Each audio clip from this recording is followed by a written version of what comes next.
최근 캄보디아에서 한국인을 대상으로 한 범죄가 잇따르고 있는데요. 경찰청이 캄보디아 당국에 강력한 대응을 요구하고 나섰습니다. 현지에 우리 경찰을 파견하는 코리안 데스크의 설치가 핵심인데 다음 주 양국 경찰 수장이 만나 논의할 예정입니다. 먼저 부장원 기자가 보도합니다. 지난 8월 초 해외 박람회에 다녀오겠다며 출국한 22살 대학생 A씨가 캄보디아 캄포트주에서 고문당한 끝에 숨진 채 발견됐습니다. 뒤늦게 현지 범죄 조직의 소행으로 밝혀졌고 이후 비슷한 피해 신고가 잇따르며 캄보디아 내 한국인 대상 범죄의 심각성이 현안으로 떠올랐습니다. 경찰과 외교부 등이 대응에 나섰는데 캄보디아 당국의 협조가 제대로 이뤄지지 않아 어려움을 겪고 있습니다. A씨가 숨진 채 발견된 뒤 2달이 넘도록 부검도 송환도 이뤄지지 못하고 있고 수사 경과조차 공유되지 않은 겁니다. 이에 경찰청은 캄보디아 경찰에 강력 대응을 촉구하고 나섰는데 해외 경찰에 파견돼 한인 대상 범죄를 전담하는 코리안 데스크 설치가 핵심입니다. 이미 지난달 캄보디아 측에 공식 서한을 보냈고 다음 주 유재성 경찰청장 직무대행이 한국을 방문하는 캄보디아 경찰청 차장과 양자 회의를 갖기로 했습니다. 다만 캄보디아가 협력할지는 미지수인데 경찰은 인터폴 등 국제기구들과 협력해 캄보디아를 압박하는 방안도 검토하고 있습니다.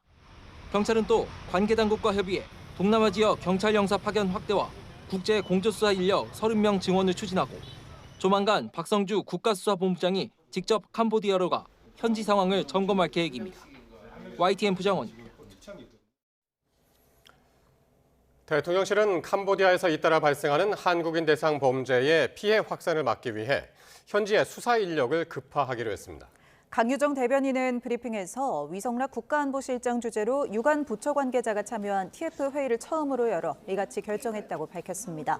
이어 우리 수사당국 관계자들이 현지에서 캄보디아 당국과 공조하고 우리 국민 구출 상황을 점검하는 방안도 논의했다며 필요하다면 위험에 처한 우리 국민에 대한 단계적 송환이라도 검토하라고 강조했다고 덧붙였습니다. 캄보디아에서 한국인을 상대로 한 범죄는 올 들어 8월까지 신고 건수만 330건에 달할 정도로 폭증했습니다. 가족이 캄보디아에서 연락이 끊겼다는 신고가 전국 각지에서 빗발치자 경찰은 현지에서 피해자 전수조사를 검토하고 있습니다. 김근우 기자입니다. 대학생 피살 사건을 계기로 캄보디아에서 벌어진 한국인 상대 범죄가 수면 위로 떠오른 가운데 가족이 캄보디아에 간 뒤 연락이 끊겼다는 비슷한 신고가 더 있었던 것으로 확인됐습니다. 광주 광산구에 사는 20살 A씨는 6월 태국으로 출국한 뒤 넉 달째 연락이 닿지 않고 있습니다. A씨는 8월 10일쯤 가족과 마지막으로 통화하면서 살려달라는 말을 남긴 것으로 알려졌는데 경찰이 추적한 통화 당시 위치는 캄보디아 프놈펜 주변이었습니다. 8월 달에 통화가 이루어져요. 캄보디아라고 하면서 그들의 지금 연관이 연락이 안 되네요. 캄보디아 프놈펜 쪽으로 일단 추적이 됩니다. 정확한 위치에 대해서 파악이 안 되고 있고요. 경북 상주에서도 30대 남성이 캄보디아에서 실종돼 경찰이 수사를 벌이고 있습니다. 이 남성은 지난 8월 중순 출국했는데 며칠 뒤 가족에게 연락이 와 2천만 원을 보내면 풀려날 수 있다고 말한 뒤 연락이 끊겼습니다. 제주에서도 20대 남성이 캄보디아에 감금됐다가 가상화폐를 주고 풀려난 사건이 뒤늦게 드러나는 등 아직 알려지지 않은 캄보디아 범죄 관련 피해가 더 있을 수 있다는 지적이 나옵니다. 지난 2021년 4건에 그쳤던 한국인의 캄보디아 납치 신고 건수는 올해 8월까지 330건으로 폭증했습니다. 경찰은 캄보디아 교민 등을 상대로 한국인 범죄 피해자 전수조사를 진행하는 방안을 검토하고 있습니다. YTN 김근우입니다. 캄보디아 범죄단지에서 숨진 채 발견된 우리나라 대학생을 현지로 보낸 대포통장 모집책은 피해 학생의 대학 선배였던 것으로 드러났습니다. 경북경찰청은 캄보디아에서 숨진 22살 A씨가 충남의 한 대학교에 다니다 학교 선배인 모집책의 권유를 받고 출국한 사실을 확인했습니다. 이 모집책은 통장을 비싸게 사준다며 A씨를 캄보디아로 유인한 혐의로 지난달 검거돼 재판에 넘겨진 상태입니다. 경찰은 붙잡힌 모집책이 점조직 형태로 활동하는 대포통장 유통 조직원인 것으로 보고 통신과 계좌 기록을 분석해 윗선을 추적하고 있습니다. 오늘 국회 국정감사장에서는 캄보디아 내 한국인 범죄 피해 사태와 관련해 여야를 막론하고 질타가 이어졌습니다. 대통령실은 사태의 심각성을 감안한 범정부 대응 TF팀을 만들고 대책 마련에 나섰습니다. 홍선기 기자가 보도합니다. 갈수록 심각해지는 캄보디아 내 한국인 범죄 피해 문제는 국회 국정감사에서도 중요한 이슈로 떠올랐습니다. 특히 주무부처인 외교부에 대한 국감에서는 정부의 미온적 대응을 놓고 질타가 쏟아졌습니다.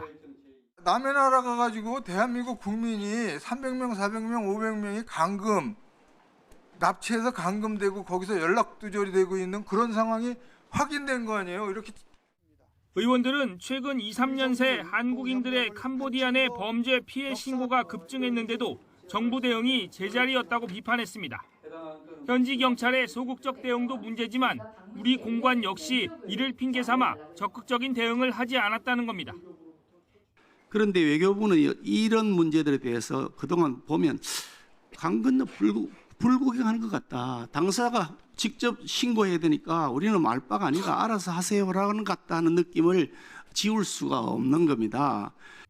조현 외교부 장관은 쏟아지는 질타에 거듭 머리를 숙이며 이재명 대통령이 지시한 특단의 대책 마련을 위해 노력하고 있다고 강조했습니다.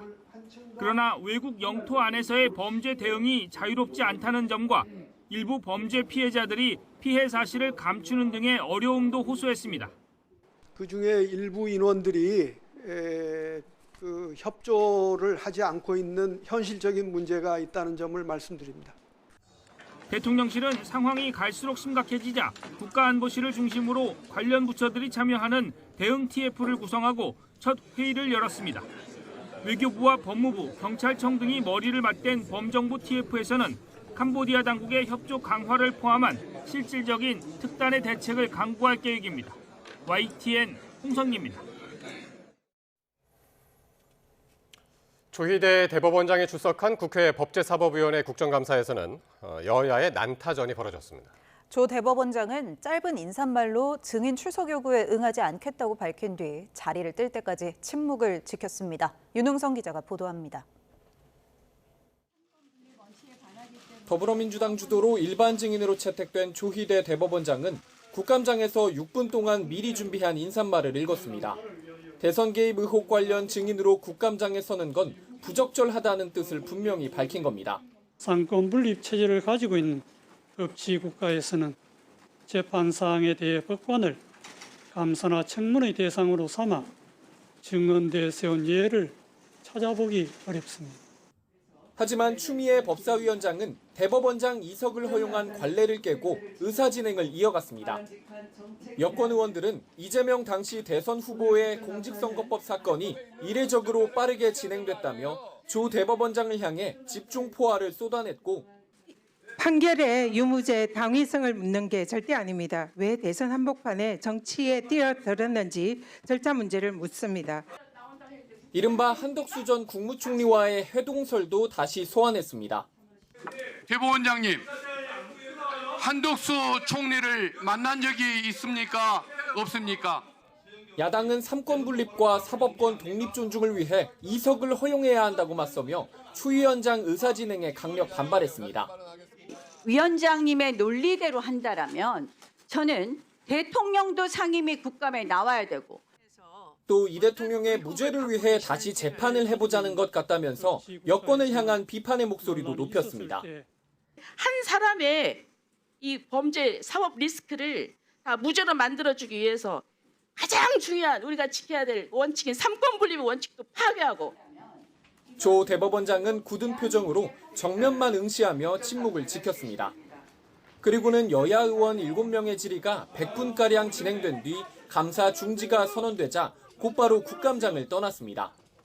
이번 국감에서는 김건희 특검 조사를 받다 숨진 양평군 공무원 관련 공방도 이어졌는데 야당은 강압수사 의혹을 밝히기 위한 현장 검증을 요구했지만 여당은 피감기관 대상이 아니라며 반대했습니다. 여야는 앞으로 국정감사 기간 내내 조 대법원장 증인 채택 문제와 양평군 공무원 사망 사건과 관련해 격한 설전을 주고받을 것으로 보입니다. YTN 윤홍성입니다. 국민의힘은 민중기 특별검사와 김현지 대통령실 부속실장, 봉욱 민정수석을 반드시 국정감사장에 세우겠다고 밝혔습니다. 장동혁 대표는 오늘 최고위원회의에서 민중기 특검은 양평군청 공무원 사망과 관련해 강압과 회유가 없었다고 밝혔지만 정치 권력의 폭주를 국민에게 알려야 한다고 말했습니다. 이어 김현지 실장도 국감장에 불러 행정 권력 은폐를 밝히고 봉욱 민정수석에 대해서는 이진숙 전 방통위원장 체포와 관련한 사법 권력의 남용을 철저히 파헤치겠다고 강조했습니다.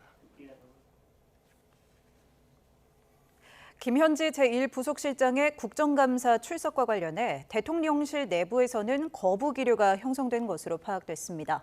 북수의 대통령실 관계자는 YTN과 통화에서 국회가 의결하면 김현지 실장은 언제든 국회에 나갈 거라고 밝혔지만 야당이 상임위 5곳에서 김현지 실장의 출석을 요구하자 이같이 입장을 정한 것으로 알려졌습니다. 대통령실은 소관 상임위원회인 국회 운영위 외에 다른 곳에서까지 김 실장의 출석을 요구하는 건 지나치다고 판단하고 있다며 국회가 합의하면 김 실장은 국회에 출석할 거라고 밝혔습니다. 국방부 국정감사에서는 12.3 비상계엄을 내란으로 규정해서는 안 된다는 야당의 주장에 여당이 내란을 옹호하는 거냐고 맞서면서 고성과 욕설까지 터져나왔습니다. 이외에 대북 정책을 놓고도 여야 의원들은 큰 인식차를 보였습니다. 나혜인 기자입니다. 국방부 국정감사 첫날 국민의힘 소속 성일종 국방위원장은 안규백 장관이 국방개혁 추진기구로 설치한 민관군 합동자문위원회를 문제 삼았습니다. 위원회 공식 명칭에 내란 극복이란 말을 넣었는데 내란 혐의는 아직 재판 중이라 못 박아선 안 된다고 주장한 겁니다. 내란이라고 하는 용어를 쓰셨는데 어떤 법적 근거에서 내란이라는 용어를 쓰셨죠? 여당은 곧바로 거세게 반발했습니다. 내란의 인정입니다. 내란 누구야? 이 자리에 앉아있을 자격 없어요. 고성과 막말은 20분 넘게 이어졌고 급기야 욕설까지 터져나왔습니다. 계엄이 불법이라고 탄핵된 건지 그게 어떻게 내란이라고 탄핵된 거야? 알고서 좀 얘기를 해요. 안 장관은 무장한 군인이 국회를 유린하며 헌법을 어겼는데 이게 내란이 아니면 뭐냐고 반박했습니다. 내란에 연루된 군인은 진급이 예정돼 있어도 취소할 거라며 핵심 역할을 한 국군 방첩사령부는 내년까지, 정보사 등 군 정보기관은 내후년까지 개편을 끝내겠다고 예고했습니다. 5,200만이 실시간으로 목격을 했고 5,200만이 피해자입니다. 내란으로 규정할 수밖에 없는 것이죠. 여당이 윤석열 정부의 계엄 책임론에 집중하는 사이 야당은 이재명 정부의 대북 정책에 문제가 있다고 날을 세웠습니다. 북한이 중국, 러시아와 밀착해 우리를 위협하는데 평화를 구걸하고 있다고 깎아내렸습니다. 9.19 남북군사합의 복원을 두고 통일부와 국방부 입장이 다른 게 아니냐는 지적도 잇따랐는데 안 장관은 부처 간 한 목소리를 낼 수 있도록 유기적으로 협력하겠다고 답했습니다. 또 주한미군이 중국과 북한의 위협에 모두 대응해야 한다고 언급한 미 육군 장관의 발언에 대해선 미국 입장은 이해하지만 우리 입장에선 북한의 위협이 최우선이라며 동의할 수 없다고 강조했습니다. YTN 나인입니다. 김건희 특검에서 조사를 받은 뒤 자택에서 숨진 채 발견된 양평군청 공무원 A씨의 사인과 관련해 국과수가 타살의 흔적이 없다고 잠정 판단했습니다. 한편 경찰은 A씨가 직접 유서를 쓴 게 맞는지 필적 감정을 의뢰하고 유족에게 유서의 사본을 제공한 것으로 파악됐습니다. 유서현 기자가 보도합니다. 강압에 전혀 기억도 없는 대답을 했다. 숨진 양평군청 공무원 A씨가 김건희 특검팀에 출석해 야간 조사를 받고 귀가한 지난 3일 새벽 작성한 자필 메모에 담긴 내용입니다. A씨는 일주일 만인 지난 10일 자택에서 숨진 채 발견됐습니다. 메모 자체가 불법 수사, 강압 수사, 심야 수사 다 들어가 있잖아요. 오죽했으면 죽고 싶다 그런 말씀을 하시겠습니까? 사흘 만에 진행된 부검 결과 국과수는 A씨 사인과 관련해 타살 등 범죄 혐의점이 없다는 1차 구두 소견을 경찰에 전달했습니다. 국과수는 A씨 유서에 대한 필적 감정도 진행 중입니다. 유서는 앞서 공개된 한 장짜리 메모와는 별개의 문서로 20장이 넘는 것으로 파악됐습니다. 김건희 특검에 출석해 조사를 받았고 괴롭다는 등 메모와 비슷한 취지의 내용이 담겨 있는 것으로 알려졌습니다. 경찰 관계자는 현장에서 발견된 유서를 유족에게 보여준 뒤 고인의 필체와 일치한다는 이야기를 들었지만 보다 명확히 하기 위해 필적 감정을 의뢰했다고 설명했습니다. 또 경찰이 유족에게 유서를 공개하지 않고 있다는 일부 주장과 관련해 사실이 아니라며 유족이 양평경찰서에서 A씨가 남긴 유서를 열람했고 사본도 가져갔다고 말했습니다. A씨 측이 강압수사 의혹과 관련해 특검과 수사관들을 고발하는 방안을 검토하겠다고 밝힌 가운데 이와 관련한 수사도 이루어질지 주목됩니다. YTN 유소연입니다. 조사를 받은 양평군청 공무원이 숨지자 강압수사는 없었다고 반박했던 김건희 특별검사가 사흘 만에 또 입장을 냈습니다. 모든 수사 방식을 면밀히 재점검하겠다며 고개를 숙였습니다. 계속해서 이준엽 기자입니다. 지난 10일 해명 자료를 냈던 김건희 특별검사팀이 숨진 양평군청 공무원에게 다시 한번 조의를 표했습니다. 이번 사건을 계기로 현재 진행되고 있는 모든 사건의 수사 상황과 방식을 면밀히 재점검하고 사건 관계자 인권 보호에도 한치의 소홀함이 없도록 더욱 만전을 기하겠다고 다짐했습니다. 앞서 숨진 공무원 수사 경과를 상세히 공개하고 강압이나 회유서를 정면 반박했던 때와는 사뭇 다른 분위기입니다. 특검 입장 발표 이후에도 정치권에서 특검의 산후조리원 압수수색 사실을 지적하거나 김건희 씨 변호인이 특검이 조사에서 김 씨와 나란히 앉지 못하게 했다고 주장하는 등 과잉 또는 위법 수사 논란이 잇따른 영향으로 보입니다. 특검은 이번 수사에 참여한 수사관을 상대로 당시 수사 과정을 계속해서 확인하고 있다며 감찰 수준으로 명확하게 조사 중이라고 설명했습니다. 문제가 있다면 당연히 상응하는 조치도 뒤따를 거라고 부연했습니다. 다만 숨진 공무원이 동의하지 않아 조사는 영상 녹화되지 않았다고 밝혔는데 대신 조사 앞뒤 상황 등을 녹화한 CCTV 영상이 있다면 유족 동의 아래 공개하는 것도 검토하겠다는 입장입니다. 특검은 숨진 공무원 사건은 공소권 없음으로 종결하지만 다른 관련 피의자들 사건은 계속 수사할 방침입니다. YTN 이준엽입니다. 한덕수 전 국무총리 재판에서 계엄 당일 대통령실 CCTV가 공개됐습니다. 특검은 해당 화면이 한 전 총리가 다른 국무위원들에게 지시가 내려지는 걸 보고도 윤석열 전 대통령을 막지 않았다는 걸 보여준다고 설명했습니다. 우종훈 기자의 보도입니다. 한덕수 전 국무총리 내란 우두머리 방조 등 혐의 재판에서 계엄의 밤 대통령실 CCTV가 공개됐습니다. 재판부는 CCTV 관리 주체인 대통령경호처의 허가를 토대로 3급 기밀인 영상의 중계를 결정했습니다. 특검이 확보한 영상은 전체 32시간 분량인데 재판에서는 한 전 총리 혐의를 뒷받침하는 일부만 공개됐습니다. 공개된 영상에는 비상계엄이 선포된 직후 윤석열 전 대통령이 최상목 전 경제부총리에게 문건을 건네거나 최상목 장관에게 방금 건네준 지시사항 문건 내용은 우측과 같고 국회 기능을 마비시키는 내용이 포함되어 있습니다. 회의를 끝내고선 이상민 전 행정안전부 장관을 따로 불러 지시하는 듯한 모습이 포착됐습니다. 이상민 장관에게 다시 한번 경찰 및 소방에 전화하여 단전단수 조치를 확실하게 이행하라는 뜻으로 전화하는 모습의 손동작을 한 것으로 보이는 장면인데 윤 전 대통령이 떠나고 한 전 총리는 대접견실을 나가려는 이 전 장관에게 앉아보라고 손짓했습니다. 두 사람의 독대는 16분 동안 이어졌고 문건을 주고받으며 대화를 나눕니다.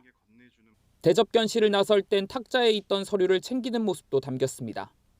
특검은 이 영상들을 토대로 한 전 총리가 윤 전 대통령의 계엄 선포를 방조했다고 봤습니다. 피고인이 이미 집무실 안에서 이상민이 단전단수 조치를 지시받은 것을 알고 있었고 국무총리로서 그 이행 방안을 논의하거나 그와 관련된 내용을 점검하기 위한 것으로 판단됩니다. 이와 반대로 한 전 총리는 대통령실에 도착하고서야 계엄 계획을 알았고 알고 난 뒤엔 막으려 했다고 주장했습니다. 비상계엄이 우리 경제나 대외 신인도나 이러한 문제에 상당한 문제를 일으킬 것이기 때문에 이 문제에 대해서 저는 반대를 했습니다. 다른 법정에서는 윤 전 대통령의 내란 우두머리 혐의 공판도 일부 중계됐는데 윤 전 대통령이 14회 연속 불출석하며 재판은 또 궐석으로 진행됐습니다. YTN 우종훈입니다. 최상병 특검이 각종 의혹의 정점에 있는 윤석열 전 대통령에게 오는 23일 소환을 통보했습니다.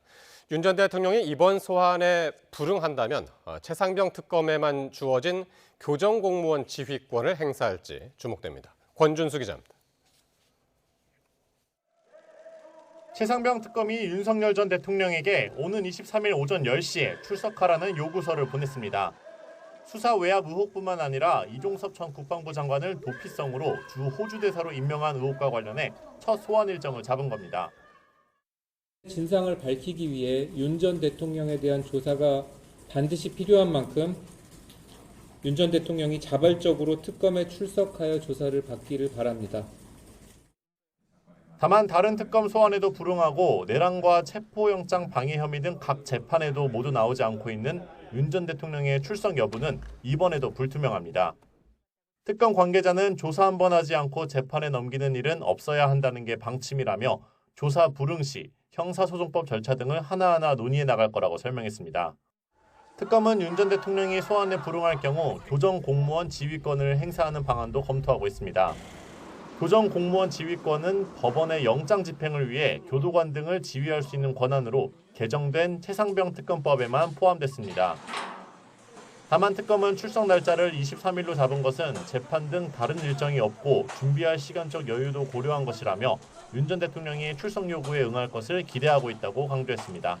YTN 권준수입니다. 비상계엄에 관여한 의혹을 받는 박성재 전 법무부 장관이 내일 구속 기로에 섭니다. 서울중앙지방법원은 내일 오전 10시 10분 내란 중요 임무 종사 혐의와 직권남용 권리행사 방해 혐의를 받는 박 전 장관의 구속 전 피의자 신문을 진행합니다. 박 전 장관은 비상계엄 당일인 지난해 12월 3일 법무부 간부회의를 연 뒤 검찰국에 합동수사본부 검사 파견 검토를 지시하고 교정본부와 출입국본부에는 각각 구치소 수용공간 확보와 출국 금지 담당 인력 대기 지시를 내렸다는 의혹을 받습니다. 미국의 관세율 인하 조건인 우리의 3,500억 달러 규모 대미 투자안을 두고 줄다리기가 계속되는 가운데 미국 측이 새로운 대안을 제시한 것으로 파악됐습니다. 양국 재무수장은 오는 15일 추가 협상 여부를 조율하고 있습니다. 강진원 기자의 보도입니다. 한미 관세 협상 후속 협의 과정에서 미국 측이 새로운 제안을 했다는 사실은 국회 외교통일위원회 국정감사장에서 공개됐습니다. 국감에 출석한 조현 외교부 장관이 협상 진행 경과를 설명한 겁니다. 저희가 미국 측에 그 문제점들을 다 설명을 했고 미국 측에서 지금 새로운 대안을 들고 나왔습니다. 그래서 지금 검토하고 있는 단계입니다. 다만 미국 측이 제시한 카드가 구체적으로 무엇인지는 밝히지 않았습니다. 대통령실 또한 지난 9월 우리 측이 내놓은 수정안에 대해 일정 부분 미국 측의 반응이 있었다고만 언급했습니다. 협상에 영향을 줄 수 있다고 판단했기 때문입니다. 앞서 정부는 3,500억 달러, 우리 돈 490조 원에 달하는 거액을 전액 현금으로 투자하라는 미국 측 요구는 받아들이기 힘들다며 역제안을 했습니다. 합리적 수준의 직접 투자 비중과 상업적 합리성 차원에서 투자처 선정 관여권 보장, 그리고 무제한 한미 통화 스와프 등이 담긴 거로 알려졌습니다. 무제한 통화 스와프는 필요 조건이죠. 그게 안 되면 우리나라에 미칠 대통령께서 외환 얘기 말씀도 하시고 그랬지만 미칠 충격이 너무 크기 때문에 우리 측 수정안에 미국 측이 어느 정도 응답한 상황에서 한미 양국의 재무수장은 오는 15일 미국에서 추가 협상 여부를 조율하고 있습니다. 우리 부총리께서 15일 날 가셔서 벤센트 장관과 만나는 게 확정은 안 됐군요. 예, 지금 미국도 일단 저희들 요청을 해놓은 상황이고요. 어쨌거나 제가 만나도록 할. 스콧 베선트 재무장관은 미국 외환시장과 환율 정책을 관리하는 핵심 당국자로 트럼프 대통령의 최측근 참모 가운데 한 명으로 꼽힙니다. 대통령실은 경주 에이펙 정상회의를 계기로 방한하는 트럼프 대통령과 한미 관세 협상을 매듭짓길 바라는 분위기입니다. 국익 훼손은 안 된다는 원칙을 지키며 이견을 좁힐 수 있는 시간이 얼마 남지 않았습니다. YTN 강준원입니다. 팔레스타인 무장정파 하마스가 이스라엘 생존 인질 전원을 풀어주고 이에 맞춰 이스라엘도 팔레스타인 수감자 석방을 개시했습니다.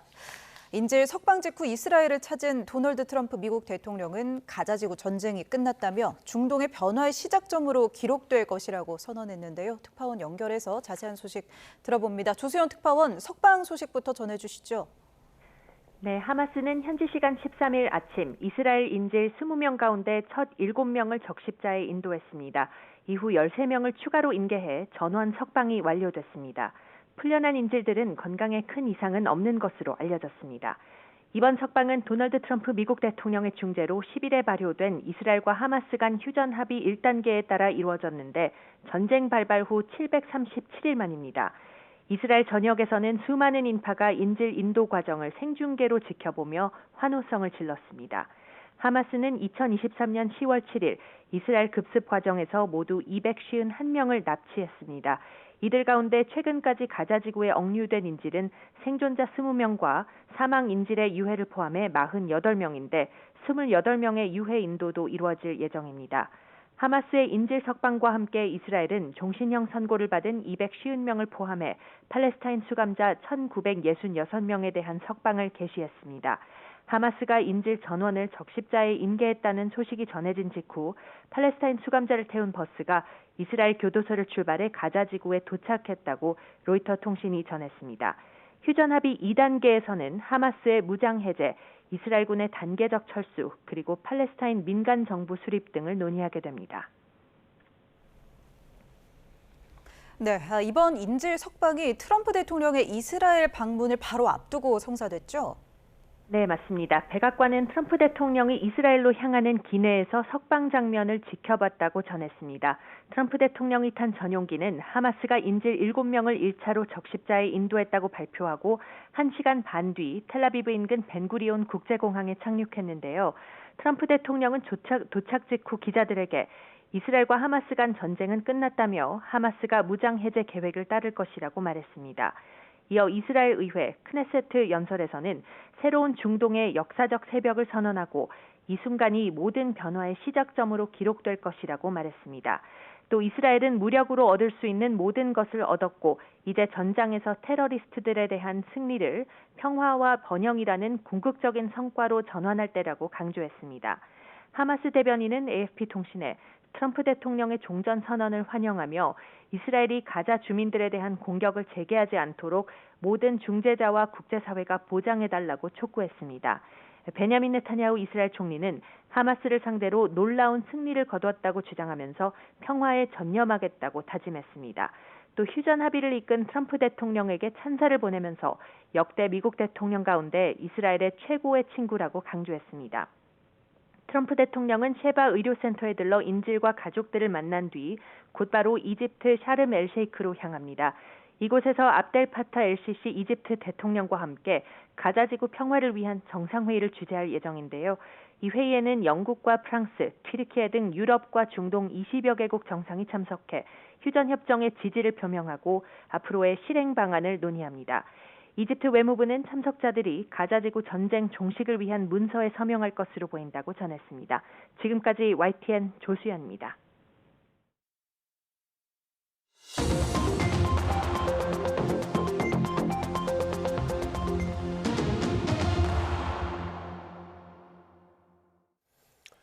정치권 관심 뉴스 살펴보는 포커스 나이트 시간입니다. 오늘은 강성필 민주당 부대변인, 정광재 동현정치연구소장 나오셨습니다. 어서 오십시오. 안녕하세요. 네, 안녕하십니까. 자, 오늘부터 이재명 정부 들어 첫 국정감사가 시작됐습니다. 특히 법사위에서는 조희대 대법원장이 일찍 자리를 비우는 이석 문제를 두고 공방이 이어졌는데요. 관련 발언 먼저 듣고 오겠습니다. 국정감사에서 그동안 관례에 따라 대법원장님은 인사 말씀을 드리고 이석했습니다. 그런데 대법원장님께서는 이번 국회 출석과 관련해 본인에게 불리한 상황에서는 관례를 내세우며 책임을 회피하면서 정작 지난 5월 1일 전원합의체 판결에서는 수많은 사법부 내부 관례를 스스로 깨뜨린 바 있습니다. 저는 대법원장으로 취임한 이래 오늘에 이르기까지 오직 헌법과 법률에 따라 직무를 수행해 왔으며 정의와 양심에서 벗어난 적이 없음을 분명히 말씀드립니다. 상권 분립 체제를 가지고 있는 법치국가에서는 재판 사항에 대해 법관을 감사나 청문의 대상으로 삼아 증언대에 세운 예를 찾아보기 어렵습니다. 다음은 증인 선서를 받는 순서입니다만 이를 뒤로 미루고 우선 조희대 대법원장님에 대한 질의와 응답을 진행하는데 조희대 대법원장, 그러면 한덕수와 만난 적 있습니까? 조희대 대법원장 묻습니다.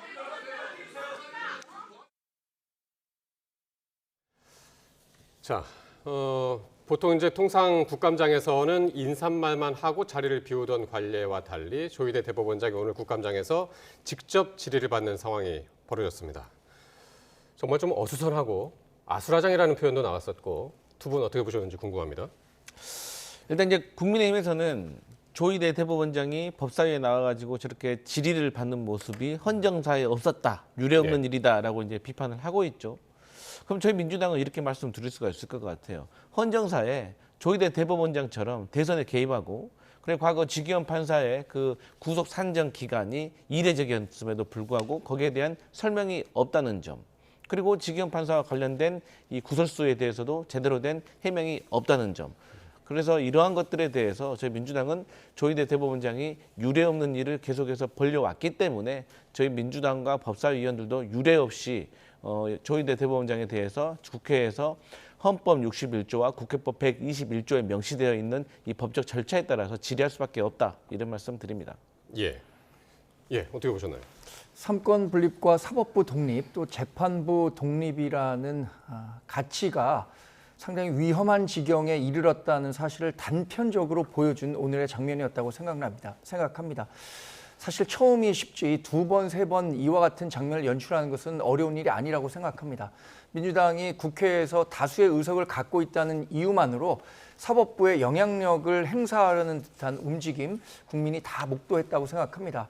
그 기저에는 사법 리스크가 있는 이재명 대통령에 대한 엄호 차원이 있는 것 아닌가라고 생각해 볼 수는 없습니다.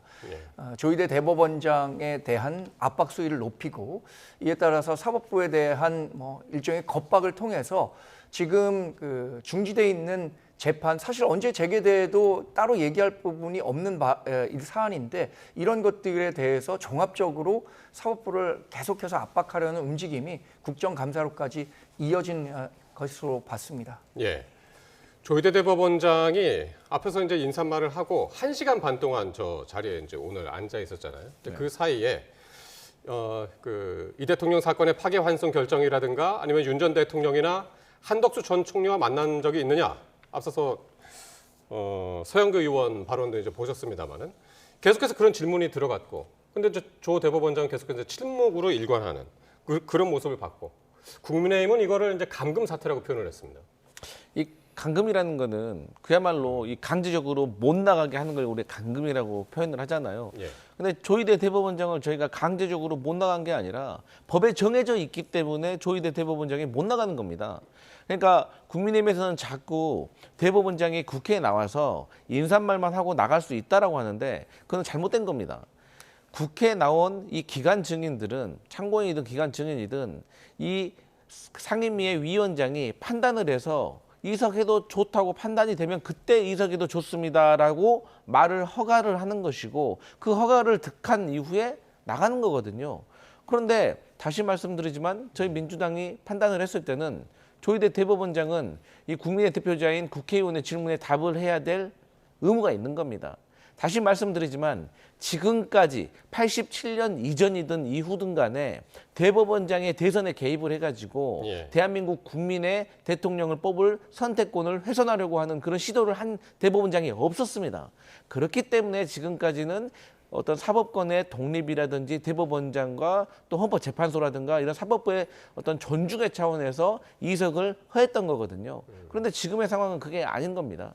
그렇기 때문에 조희대 대법원장은 사실 저렇게 침묵을 지킬 것이 아니라 뭐 본인이 뭐 답할 수 있는 것에 대해서는 답하면 저는 된다고 생각을 하거든요. 뭐 예를 들어서 서영교 의원이 뭐 한덕수와 관련해 가지고 만났느냐라고 물어봤으면 만났으면 만났다, 안 만났으면 안 만났다. 만났으면은 뭐 어떤 일이 있어서 만났다. 예. 이렇게 얘기를 해야 되는데 침묵만으로 일관한다는 것은 오히려 의혹을 키우는 것이다. 이렇게 보여집니다. 그러면은 조희대 대법원장이 왜 1시간 반 동안 아무 대답도 안 하고 있었을까요? 국회법상 사실 참고인은 본인이 동의하지 않는 사안에 대해서 질문에 응답할 의무가 없습니다. 그것을 강요할 수도 없는 거죠.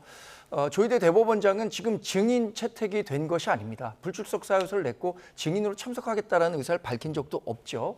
그렇기 때문에 지금 서영교 의원이나 민주당 의원이 저렇게 강압적으로 질문에 대한 답변을 강요하는 것 자체가 부적절한 일인 거죠.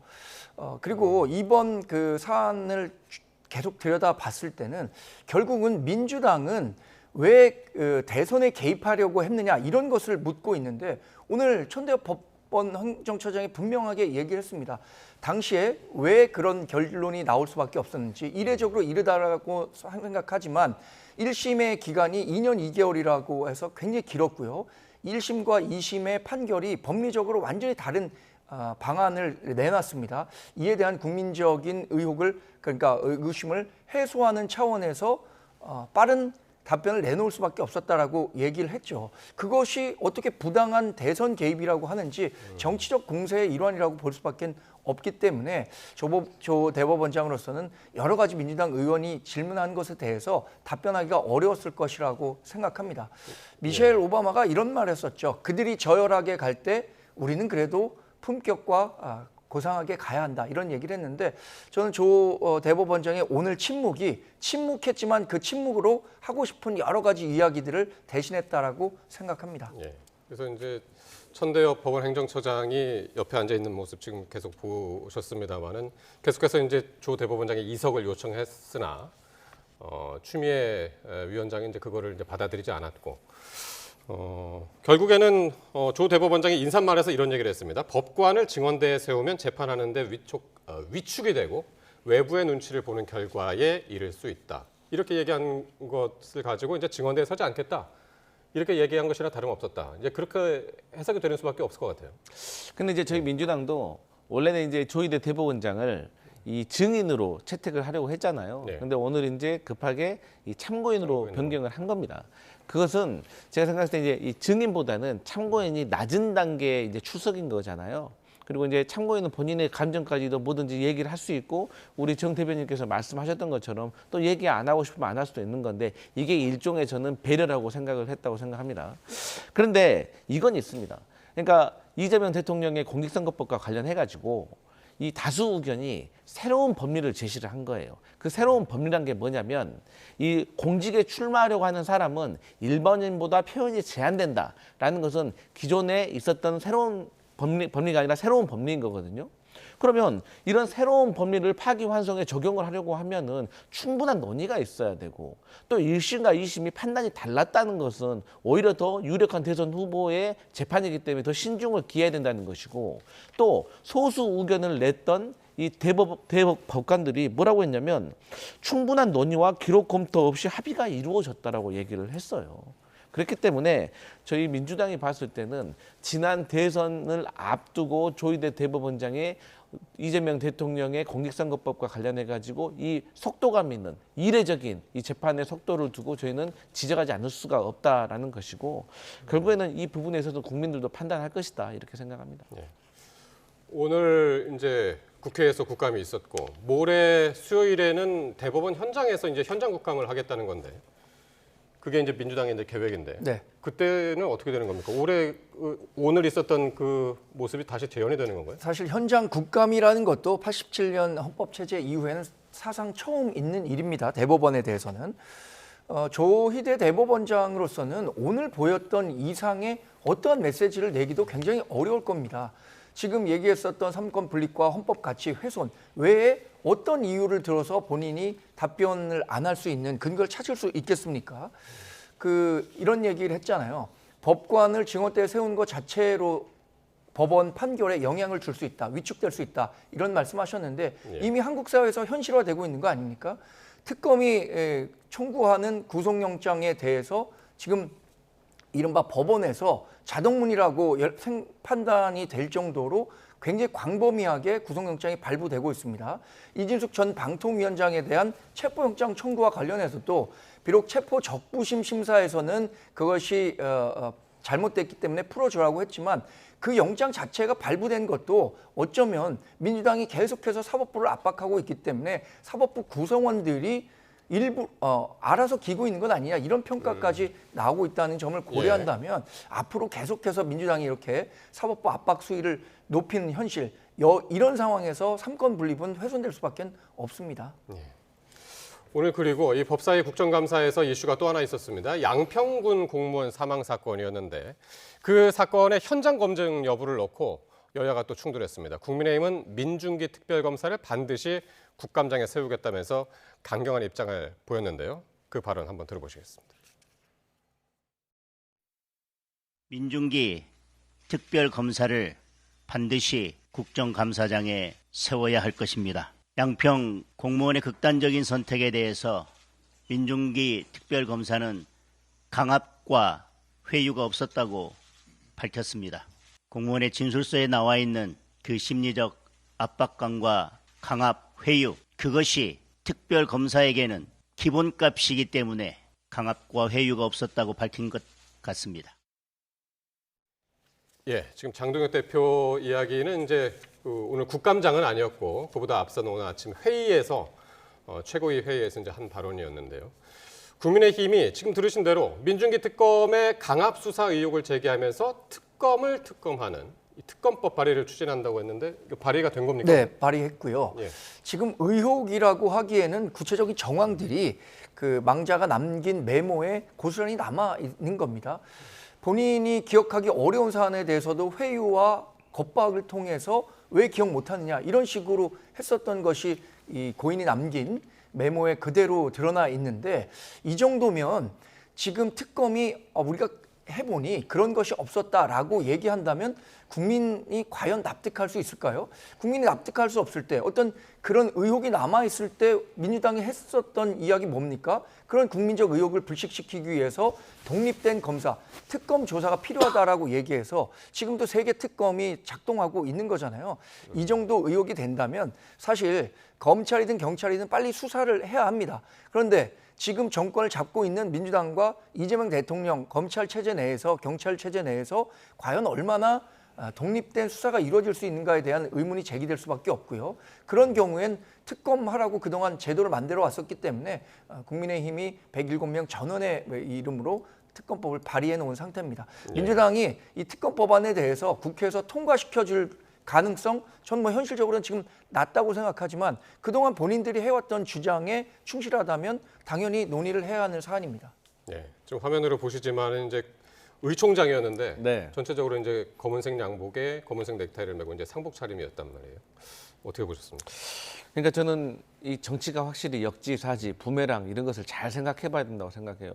저희 민주당이 야당 시절에 이화영 그 경기도 평화부지사와 관련해가지고 연어 술파티, 회유, 압박에 대해서 저희가 얼마나 이렇게 얘기를 했습니까? 그러면서 저희가 여기에 대해서 항의하고 지적했을 때 국민의힘 어떤 태도 보였습니까? 그때 안 된다고 했잖아요. 그리고 또 저희가 특검하자고 했을 때 국민이 뭐라고 했습니까? 절차를 지켜라. 경찰, 검찰 이런 조사 다음에 해야지 무조건 특검을 발의하면 예산 낭비다라고 해왔어요. 근데 그런 주장들 다 어디로 간 거예요? 그렇기 때문에 저희가 야당 시절에 특검법 발의할 때 저희하고 좀 상의 좀 하지 그러셨어요. 그래서 좀 저희를 좀 설득하지 그러셨어요. 그렇기 때문에 저희 민주당으로서는 뭐 그런다고 해서 저희가 꼭 그것 때문에 반대하는 건 아니지만 먼저 민중기 특검에서 이 감찰을 착수했다고 하거든요. 그렇기 때문에 여기에 대해서는 이 감찰 결과를 지켜보는 것도 중요하다. 그리고 저희 민주당도 사실 이 외압과 회유 여기에 대해서 정말 징글징글한 저희 피해자거든요. 그렇기 때문에 저희로서는 이 문제를 그냥 넘어가지는 않을 것이다라는 약속을 드리고 어쨌든 이 고인이 되신 분에게 명복을 빈다 이런 말씀 드리겠습니다. 특검법은 발의가 됐지만은 뭐 이 특검법이 통과되기는 이제 뭐 현실적으로 실질적으로 이제 힘든 그런 상황이고. 근데 민주당이 이제 정치 공세이다. 국민의힘의 지금 이런 모습들이, 그리고 이제 특검 방패막이다. 이렇게 이제 비판을 했는데 이번 사안의 파장이 어디까지 갈지 그것도 참 궁금합니다. 근데 특검 방패막이라는 논리는 좀 굉장히 동의하기가 어렵습니다. 특검 수사를 막기 위해서 그러면 이번 사안을 정치적으로 이용한다는 것인데 민주당의 정치 공세입니다. 지금 망자에 대한 가장 진실한 애도는 아마 그 진실을 규명하는 것일 겁니다. 그분이 왜 이런 극단적인 선택을 할 수밖에 없었는지, 그동안 민주당이 검찰 개혁과 관련해서 항상 얘기할 때 했었던 것은 검찰의 먼지털이식 수사, 또 피의자 인권을 전혀 고려하지 않는 부분, 이런 것 고치자라고 검찰청 폐지하겠다고 했던 건 아닙니까? 그런데 오히려 지금 민주당이 주도적으로 발족시킨 특검에서 그런 일이 벌어지고 있다는 사실이 망자의 메모에서 나온 거잖아요. 아직 유서가 전부 공개되진 않았지만 유서와 관련한 내용도 지금 메모의 내용을 상당히 지지하는 내용으로 알려져 있습니다. 그렇다면 지금 민주당은 특검에 대한 정치 공세를 멈추라고 할 것이 아니라 특검에서 과연 이런 회유와 압박, 이런 것이 있었는지 없었는지를 규명하는 작업에 먼저 나서야죠. 그것이 망자에 대한 예의 아니겠습니까? 예. 그러니까 특검도 상당히 지금 당황스러울 수밖에 없는 그런 상황입니다. 어쨌든 조사를 받은 공무원이 관련한 글을 쓰고 어쨌든 이제 사망을 하셨기 때문에, 그래서 이제 오늘 다시 입장을 냈는데 수사 전반을 재검토하겠다. 라는 입장을 냈는데 이걸로 이제 강압수사 논란이 이제 잠재워질지는 모르겠습니다.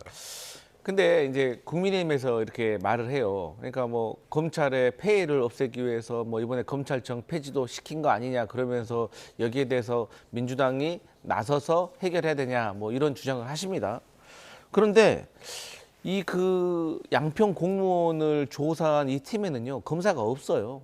판사와 경찰 출신이 조사를 한 걸로 제가 알고 있거든요. 그렇기 때문에 뭐 검찰청 폐지하고는 좀 상관이 없는 것 같고, 보통의 이제 수사기관에서 수사를 받게 되면 영상 촬영을 할 거냐라고 물어봅니다. 근데 이제 물어봐서 본인이 원하면 하기도 하는데, 저는 이런 사건이 좀 일어났기 때문에 앞으로 이 특검에서만큼은 의무적으로 모든 조사에 대해서 영상 촬영을 하는 것이 어떨까라는 것을 좀 생각을 해보고, 또 그 전에도 우리 국민의힘에서 주장하는 것처럼 또 잘못된 어떤 회유와 압박이 있었다고 하면 여기에 대해서는 철저하게 조사해야죠. 그래가지고 그 망자의 원한을 있다면 풀어드리는 것이 저는 맞다고 생각을 하고, 여기에 대해서는 민주당이 협조할 것이다, 이런 생각합니다.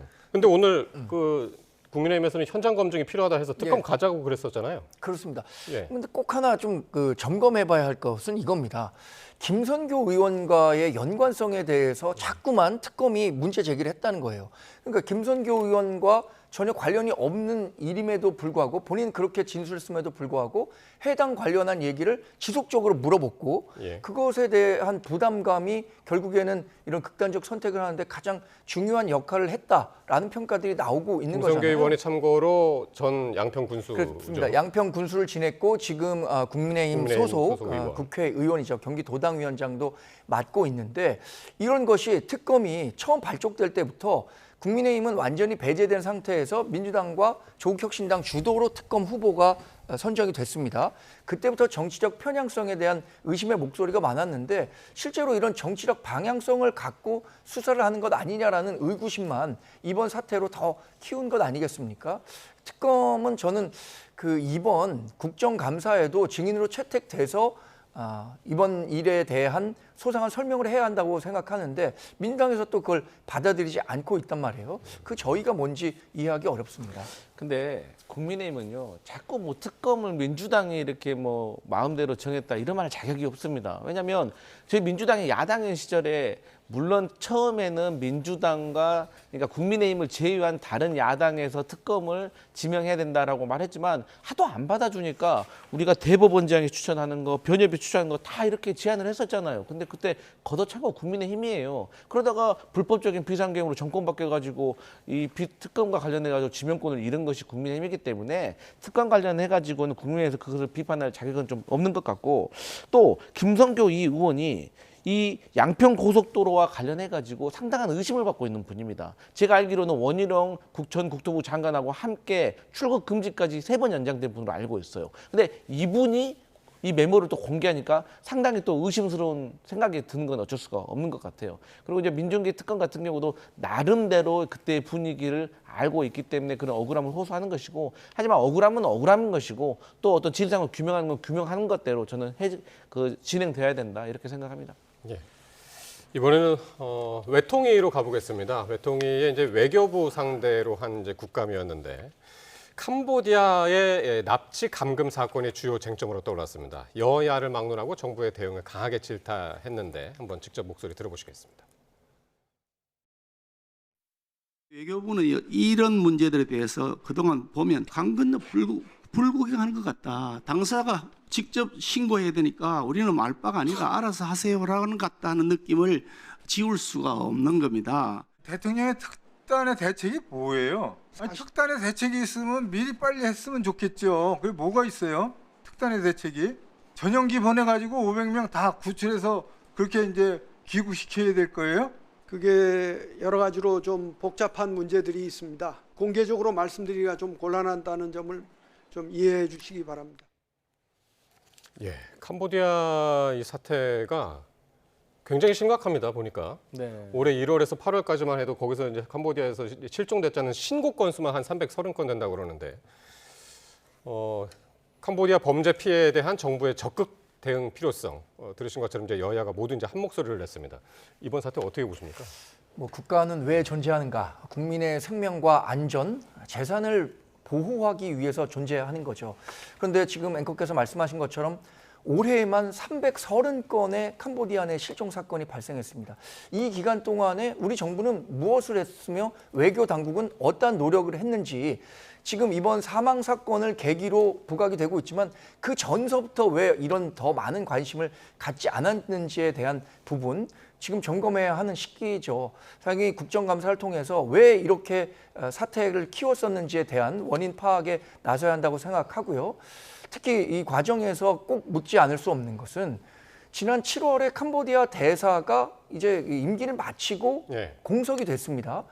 6월 3일에 대통령 선거가 있었고 벌써 정부가 출범한 지 4개월 됐는데 이 기간 동안에 그 해당 지역의 안전을 책임질 대사를 왜 공석으로 그동안 두고 있었는지, 이 부분과 관련해서도 외교 당국과 이재명 대통령이 분명히 답해야 한 사안이라고 생각합니다. 과거에 그 조지아 사태 발생했을 때도 당시에 애틀랜타 영사 없었죠. 주미 대사 공석이었죠. 이렇게 됐기 때문에 우리의 외교력이 공백 상태였다라는 지적을 받아왔었는데 지금 캄보디아 대사 문제도 그런 문제점들을 지적할 수밖에 없는 상황입니다. 그렇군요. 석 달째 지금 주 캄보디아에 대한민국 대사가 없고 지금 총 3명이 있다고 그러네요. 주재관 1명, 협력관 2명. 그러니까 먼저 이 고위직 인사 검증이 좀 늦어지고 있는 건 사실입니다. 저희 민주당이 이제 인수위 없이 시작하다 보니까 아무래도 이제 고위직 인사 검증을 하는 데 있어서 어려움이 많이 있습니다. 뭐 국민들도 아시겠지만 총리부터 장관들 인선하는 데 있어서 상당히 어려움이 있었기 때문에 이러한 실수를 반복하지 않으려고 하다 보니까 인사 검증을 조금 더 철저하게 하다 보니까 고위직 인사가 늦어지고 있는 건 사실이고, 여기에 대해서는 송구스럽게 생각하고 빨리 이 공백을 채워야겠다라고 말씀을 드릴 수가 있겠습니다. 다만 국민의힘에서 강 건너 불구경하는 것 같다라고 말씀하시는데 저는 윤석열 정부를 겪은 국민의힘에서 그런 말을 할 수가 없다라고 생각을 하는 게 2024년에 외교부가 행안부에다가 경찰 병력을 추가로 배치해달라고 요청을 했습니다. 말씀하셨던 것처럼 지금 경찰 인력이 3명이 있거든요. 주 캄보디아 대사관에. 너무 부족한 거예요. 그렇기 때문에 추가 인력을 요청을 했는데 행안부 장관, 당시 이상민 행안부 장관이 거절한 겁니다. 그래가지고 지금까지 인력이 늘지 않은 거예요. 그리고 그뿐만이 아니라 사실 2022년 윤석열 정부 들어와가지고 우리가 공적 개발 원조 사업이라고 하잖아요. 근데 특히 캄보디아에 우리가 예산을 많이 줬습니다. 228억을 줬어요. 언제? 2022년에. 23년, 24년 계속해서 200억 넘게 줬습니다. 그러면 그 예산을 세워서 그 많은 돈으로 원조를 해줬는데 저희 한국인들이 피해를 당했을 때 캄보디아 이 수사 당국과 경찰 병력이 무엇을 했습니까? 그러니까 지금 주 한국 대사관에서는 이 피해 신고가 들어오면 사실 캄보디아 경찰에게 연락을 해서 대신 요청을 하는 것이거든요. 네. 이건 다른 나라도 별 차이가 없는 겁니다. 그런데 캄보디아 이 수사 당국이 조금 소홀하다는 겁니다. 그렇기 때문에 이런 문제에 있어서는 이재명 정부가 확실하게 캄보디아 정부에게 어떤 코리안 데스크라든지 피해가 발생했을 때 그 캄보디아 정부에서 경찰력을 동원해서 우리 국민들을 보호할 수 있는 것에 대해서 저희는 확실하게 시스템을 구축해 나가는 것이 지금 이 시점에서는 가장 중요한 일이다라고 생각을 합니다. 캄보디아에 정말로 우리가 보다 적극적인 목소리를 전달해야 한다는 데서 완전히 공감합니다. 그리고 우리가 진짜 캄보디아에 공적 원조를 굉장히 많이 하고 있어요. 우리나라 국민이 대략 연간 250만 명 정도가 캄보디아를 방문한다고 하는데 이런 상황에서 그러면 정부가 그동안 너무 이 문제에 등한히 했던 것 아닌가라는 점을 다시 한번 짚어볼 수밖에 없고, 또 하나는 그 고위 인사 검증이 늦어질 수밖에 없다 이런 말씀하시는데 주 유엔 대사에 차지훈 대사가 내정됐습니다. 이재명 대통령의 사법연수원 동기죠. 이분은 이렇게 번개처럼 임명해놓고 오히려 가장 필요한 이렇게 도움이 필요한 캄보디아 대사 자리는 공석으로 유지한다. 이런 것들이 오히려 이 국민들이 보기에는 코드 인사는 챙기면서 실제로 필요한 인사는 자신들에게 맞는 사람이 나올 때까지 기다리고 있는 것 아닌가, 늑장 인사를 하고 있는 것 아니냐라는 의심을 사기에 충분한 일이라고 생각합니다. 근데 이건 너무 비약이에요. 아니 유엔 대사를 지명한 거하고 캄보디아 주 대사를 늦게 임명한 거하고 이게 비교의 대상입니까? 그리고 정말 그 국민의힘은 이재명 대통령이 뭐 본인이 가까운 뭐 연수원 동기를 뭐 유엔 대사에 임명했다라는 걸 가지고 그래가지고 비판하면 안 됩니다. 윤석열 전 대통령 얼마나 많은 검사들 주변에 다 그 방통위원장부터 시작해가지고 전문성 없는 검사들을 다 요직에 그 낙하산으로 내려앉혔습니까? 그래서 물론 지금의 상황은 제가 많이 송구합니다만 국민의힘도 지금의 상황에 대해서 과도한 공세를 하는 것은 조금 부적절하다 이렇게 보여집니다. 어쨌든 지금 현재로서는 캄보디아 이 사태를 당장 해결을 해야 돼서 어쨌든 현지의 그 대한민국 경찰 인력을 많이 늘리는 방안, 이거 이제 우선 검토가 되는 것 같은데 앞으로 상황이 흘러가는 모습 계속 지켜봐야 될 것 같습니다. 자, 그리고 마지막으로요. 이재명 대통령이 어제 이 세관 마약 수사 외압 의혹과 관련해서 임은정 서울 동부지검장에게 철저한 수사를 당부를 했습니다. 이게 먼저 어떤 사건인지 먼저 설명 좀 해주실까요? 이제 과거에 그 영등포 경찰서 소속인 백혜룡 경정이 이 마약 밀매하는 범죄인들을 이제 검거를 한 겁니다. 근데 검거해가지고 진술을 받다 보니까 인천 세관에서 도움을 주지 않았다면 이들이 들어오기가 어려웠다는 거죠. 그러니까 예를 들어서 과거에는 마약을 몸속에 넣어서 들어오고 그랬는데 이들은 대담하게 몸에 감고 들어왔다는 거예요. 그리고 이들에게 물어보니까 이 말레이시아에서 출발하기 전에 이 6명도 다 모르는 사람인데 한국 인천공항 가면 누군가가 가이드를 해줄 거라는 거예요.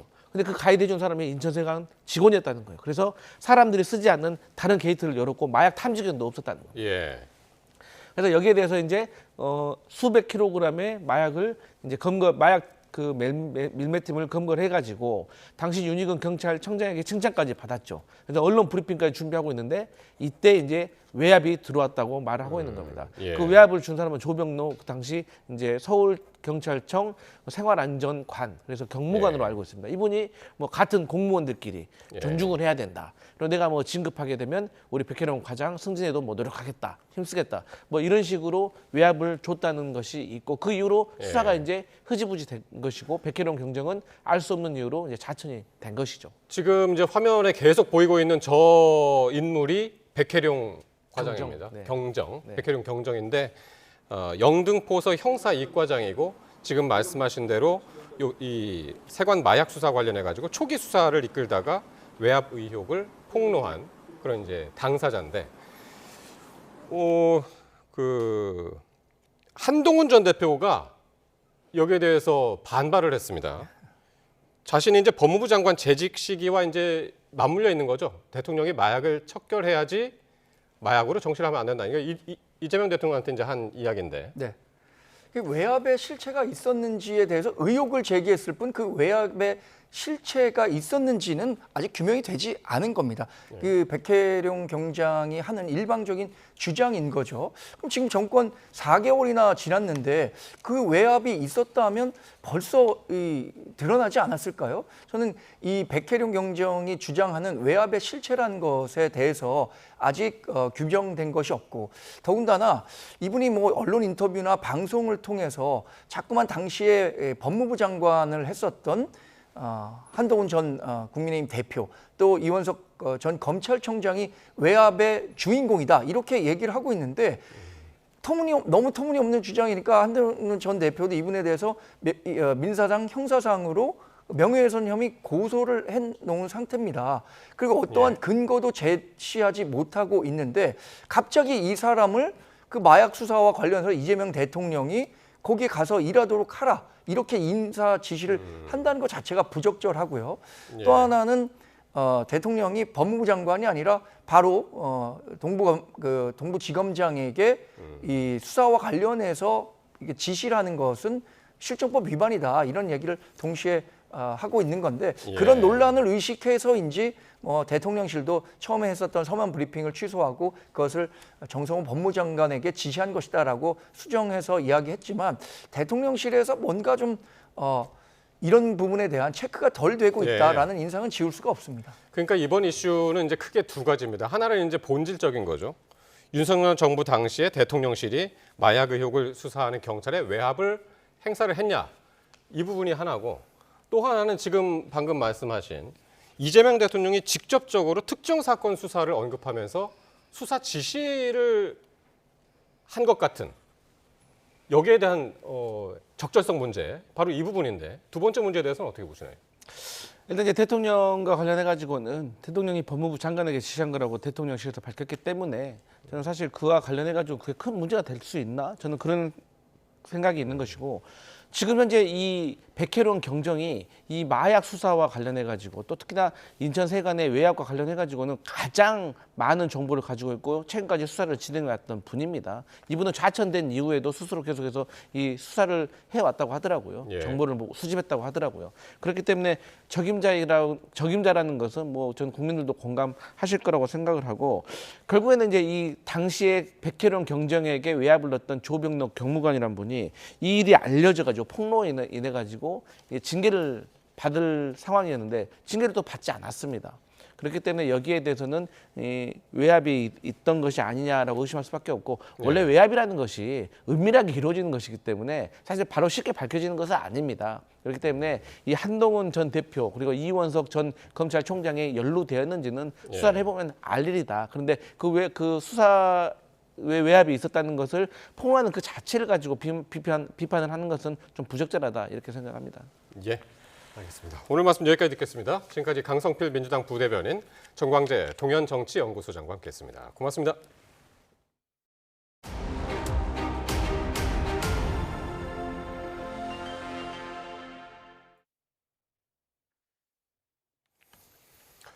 네, 미중 무역 갈등이 다시 불붙자 원달러 환율이 5개월여 만에 다시 1,430원대로 치솟았습니다.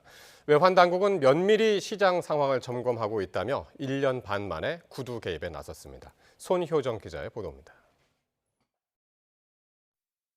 미중 무역 신경전이 격화된 주말이 지나고 장이 열리자마자 원달러 환율은 급등했습니다. 1,430원으로 출발해 장중 1,434원까지 치솟았습니다. 지난 5월 이후 5개월여 만에 가장 높은 수준입니다. 미뤄지는 한미 관세 협상에 미중 무역 갈등까지 고조되며 불확실성이 커지자 원화가 약세를 나타냈습니다. 환율이 1,430원 안팎을 넘나들며 진정되지 않자 외환 당국은 구두 개입 카드를 꺼내들었습니다. 기획재정부와 한국은행은 시장의 쏠림 가능성 등의 경계심을 가지고 면밀히 모니터링하고 있다고 공지했습니다. 구두 개입은 정부나 중앙은행이 외화를 직접 사고 파는 대신 환율 안정 메시지를 통해 시장의 심리를 조정하는 정책 수단을 말하는데, 중동 지역 정세 불안으로 환율이 1,400원 부근까지 오른 지난해 4월 이후 1년 반 만에 다시 이뤄졌습니다. 구두 개입 이후 원달러 환율은 진정세에 접어들었고 오후 3시 반 기준 1,425.8원을 기록했습니다. 국제 정세가 불안정한 상황에서 위험 자산 회피 심리가 커지고 있지만 이 같은 환율 급등세는 단기적인 현상에 그칠 거란 분석도 나오고 있습니다. 1,400원대 이상에서 저는 오랫동안 고착화 되기보다는 이런 프랑스나 일본의 정치적 리스크, 또 우리나라와 미국의 관세 협상, 이거는 언제든지 해결될 수 있는 저는 문제라고 보고 있거든요. 코스피 역시 대외 악재의 직격탄을 맞아 1.7% 빠지며 하락 출발했습니다. 한때 3,520선까지 밀렸지만 미중 추가 협상 여지에 낙폭을 일부 줄여 3,584로 마감했습니다. 삼성전자가 실적 발표를 앞둔 가운데 다시 대형 반도체주를 중심으로 증시가 반등을 이어갈 수 있을지 주목됩니다. YTN 손효정입니다. 조현 외교부 장관은 한미 관세 협상 타결이 늦어지고 있는 것과 관련해 최근 미국 측이 새로운 대안을 제시해 검토 중이라고 밝혔습니다. 조 장관의 국회 국정감사 발언 내용 들어보시겠습니다. 그 당시에는 아까 말씀드린 대로 투자, 그다음에 론 개런티 세 가지를 미국 측이 얘기를 했는데 나중에 정작 서명을 해야 되는 문서에는 전부 현금 투자만 들어있기 때문에 서명할 수 없고 국회의 비준 동의를 받아야 되는 것으로 저희가 판단을 해서 미국 측과 협상을 계속해 오고 있는 것입니다. 저희가 미국 측에 그 문제점들을 다 설명을 했고 미국 측에서 지금 새로운 대안을 들고 나왔습니다. 그래서 지금 검토하고 있는 단계입니다. 김정관 산업통상부 장관은 관세 협상 관련 미국 측이 합의된 3,500억 달러보다 더 많은 투자를 요구했다는 일부 외신 보도에 대해 증액 요구는 없었다며 선을 그었습니다. 김 장관은 국회 국정감사에서 미국의 투자 증액 요구가 있었느냐는 질의에 없었다고 답했습니다. 또 투자 방식을 놓고 한미 논의가 교착 상태에 빠진 데 대해선 처음에는 통화 스와프를 요청할 이슈가 없었지만 미국에서 투자 중심의 제안이 왔다고 설명했습니다. 그러면서 처음 3,500억 달러는 대출과 보증이 중심이었는데 협상 과정에서 내용이 조금씩 바뀌는 과정에 있다고 말했습니다. 이재명 정부 출범 이후 두 번의 부동산 대책에도 불구하고 서울 아파트값 상승세가 심상치 않자 정부가 이번 주에 세 번째 대책을 내놓기로 했는데요.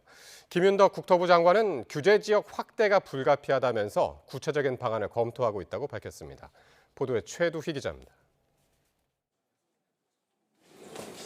불규칙 대출 규제 97 공급 대책에도 불구하고 성동, 마포 등 이른바 한강벨트를 중심으로 서울 아파트값 상승세가 이어지자 이재명 정부가 취임 4개월 만에 세 번째 대책을 내놓습니다.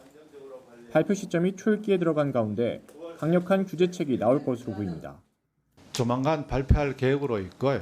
공급은 공급대로 또 이렇게 빨리 속도를 내면서 또 수요 부분에 또 저희들이 할 수 있는 정책을 이렇게 발표하게 될 것 같습니다. 이에 더해 김윤덕 국토교통부 장관은 부동산 규제 지역 확대 지정이 불가피하다고 밝힌 만큼 투기 과열 지구와 조정 대상 지역 확대가 유력해 보입니다. 불가피하다는 생각을 하고 있고요. 좀 구체적인 방도에 대해서는 세부적인 검토를 진행하고 있습니다. 마포, 성동구 같은 한강벨트 권역 등이 묶일 거라는 전망이 나오는데 규제 지역이 되면 무주택자와 1주택자 주택담보대출 상한이 70%에서 40%로 축소되고 분양권 전매 제한 등이 추가로 적용됩니다. 토지거래 허가구역을 확대 지정하는 방안은 법안 처리까지 시일이 필요해 이번 대책에선 제외될 전망입니다. 아울러 주택담보대출 한도를 6억 원에서 4억 원으로 낮추는 등의 방안과 현행 40%인 총부채 원리금 상환 비율 DSR 한도를 35% 안팎으로 낮추는 방안도 거론됩니다. 이번 대책의 세제와 관련한 방향성도 공개될 예정입니다. 부동산 가격을 잡는 데 세금을 쓰지 않겠다고 했던 이재명 대통령의 말씀이 거짓말로 판명이 되나요? 그런 부분도 안 쓴다는 게 아니고요. 가급적 그 최후의 수단으로 쓰겠다는 그런 말씀으로 저는 이해를 하고 있습니다. 다만 조만간 발표하게 될 세 번째 대책이 특단의 공급 대책 없이 오로지 수요 억제 강화에만 초점을 맞춘다면 한계도 뚜렷할 전망입니다. 수요 억제 이런 측면에서의 강화에 국한돼 있어서 전체적인 근본적인 원인을 해결하는 공급에 대한 집중적인 물량 확대 부분이 좀 추가돼야 된다고 보여지고요. 잦은 부동산 대책이 집값 상승을 부추긴다는 지적에 대해 김현도 국토부 장관은 이재명 정부는 6월 초 집권했다면서 부동산 문제는 과거로부터 흘러들어온 문제라고 보는 게 맞다고 설명했습니다. YTN 최두입니다.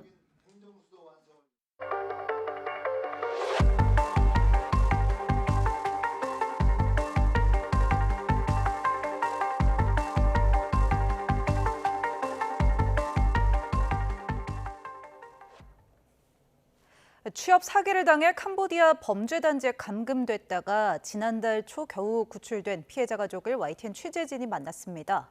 아직도 현지 경찰에 억류된 상태라 가족들이 애를 태우고 있는데 비슷한 실종 신고도 잇따르고 있습니다. 이현정 기자가 보도합니다. 한 손에 수갑을 찬 남성이 철제 침대에 결박된 채 힘없이 앉아 있습니다. 취업 사기를 당한 30대 남성 A씨가 캄보디아 최대 범죄단지 시아누크빌 숙소에 감금된 모습입니다. 침대에 수갑 차고 잘 때도 수갑 차고 잔다더라고요. 이런 데 다 뻘건 거 보니까 엄청 맞은 것 같더라고요. A씨는 지난해 5월 IT 관련 업무를 하면 고수익을 주겠다는 약속을 받고 캄보디아로 향했습니다.